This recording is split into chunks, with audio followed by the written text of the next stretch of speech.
Et venons-en maintenant à la contre-attaque des défenseurs de l'autoroute A69. 10 jours après la décision du tribunal administratif de stopper le chantier de cette route qui doit relier Castres à Toulouse.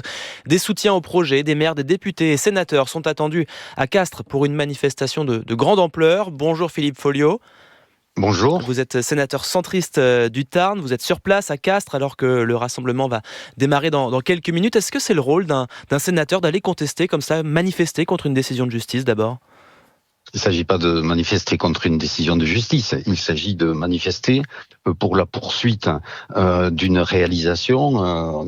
C'est important de rappeler que les travaux sont à 2/3 terminés. Stoppés par une décision de justice, malgré tout. Stoppés par une décision de justice provisoirement. Puisque donc il va y avoir un appel, et puis il ne vous a pas échappé que le ministre des Transports lui-même a dit que l'État allait donc demander un sursis à exécution pour pouvoir poursuivre ses travaux, et que donc dans ce cadre-là, nous sommes tout à fait dans la position légitime, nous élus, puisqu'il va y avoir effectivement des dizaines de maires qui seront présents, des centaines et des milliers d'habitants du sud du Tarn et au-delà qui seront présents, parce que derrière cela se décide finalement quelque chose qui a trait au-delà donc de la réalisation de cette opération, c'est de savoir est-ce que finalement on va mettre notre pays sous cloche. C'est-à-dire que dorénavant, plus rien ne sera possible dans notre pays, ou est-ce que, par rapport à un certain nombre de projets d'infrastructures qui pourraient être des projets d'infrastructures routières, mais aussi pour la réalisation de tous les éléments dont nos concitoyens ont besoin, eh bien, est-ce que finalement, ce sont les élus qui vont pouvoir continuer à décider, ou est-ce qu'in fine, tout ceci sera remis dans les mains d'un juge ? Qu'on comprenne bien, donc Philippe Folliot, vous venez manifester pourquoi ? Mais nous manifestons pour que, d'une part, soutenir la décision, la volonté de l'État de faire appel de cette décision de justice. C'est une manifestation qui est une manifestation qui sera des plus pacifiques qui soient. Contrairement du reste à la façon dont se sont comportés pendant des mois et des mois les opposants qui n'ont cessé de mener des actions illégales, donc violant les propriétés privées et incendiant un certain nombre d'entreprises. Et ayant des menaces contre les élus, nous allons menacer personne. Mais intéressons-nous à ce que vous simplement faites, vous, ce Philippe qui Folliot. nous paraît important pour la suite et ce qui nous paraît essentiel pour ce bassin d'emploi de Castres-Mazamet. Vous dites, il faut continuer ces travaux, faire cette route à tout prix.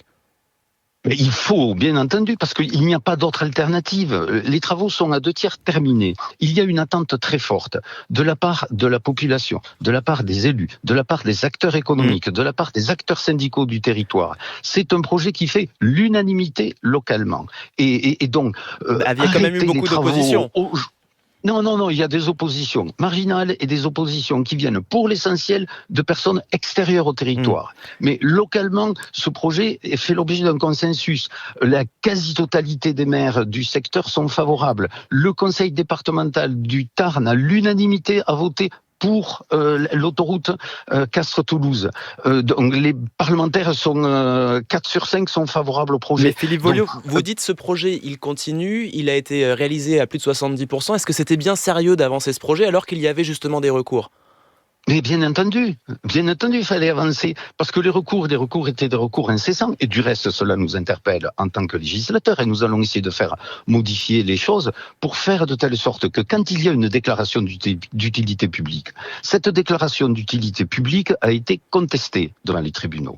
Le tribunal administratif de Toulouse et même le Conseil d'État ont validé cette déclaration d'utilité publique. Et nous disons simplement que dans notre pays, on ne peut pas donner l'opportunité à un certain nombre de personnes, quand on est allé au bout du bout des éléments de concertation. Je rappelle qu'il y avait eu préalablement 2 débats publics où des milliers de personnes se sont exprimées et où très majoritairement ils avaient exprimé une volonté que cette réalisation et cette infrastructure puisse se faire. Sauf que de l'eau a coulé sous les ponts depuis que ce projet il avait plus de 20 ans, que l'ambiance a changé, le climat a changé aussi. Mais la réalité, monsieur, c'est que la réalité du terrain, c'est que le bassin d'emploi Castres-Mazamet perd de la population, perd de l'attractivité, que cette route nationale actuellement est très accidentogène, une dizaine de morts sur les 10 dernières années, et que il n'y a pas une agglomération de 100 000 habitants au niveau national qui n'est ni autoroute, ni gare TGV, ni aéroport international.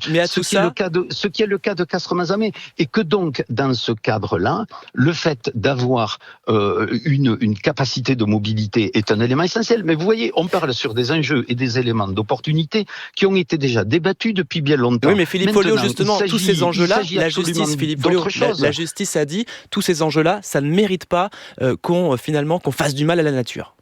Mais c'est justement le problème. C'est que, excusez-moi de le dire, mais si mal a été fait, et qui est, bien sûr, il y a un certain nombre de petites choses qui ont été réalisées, mais qui sont tout à fait marginales. Mais c'est déjà fait, puisque les terrassements sont terminés, les travaux sont à 2/3 terminés. Et je vous le dirai, il y a une colère froide des habitants de ce territoire au regard de cette situation, parce qu'ils ne comprennent pas. Ils ne comprennent pas que on arrête un chantier aussi avancé à ce stade-là, et que aujourd'hui ce sont des millions d'euros que coûte cet arrêt provisoire. Combien au total ?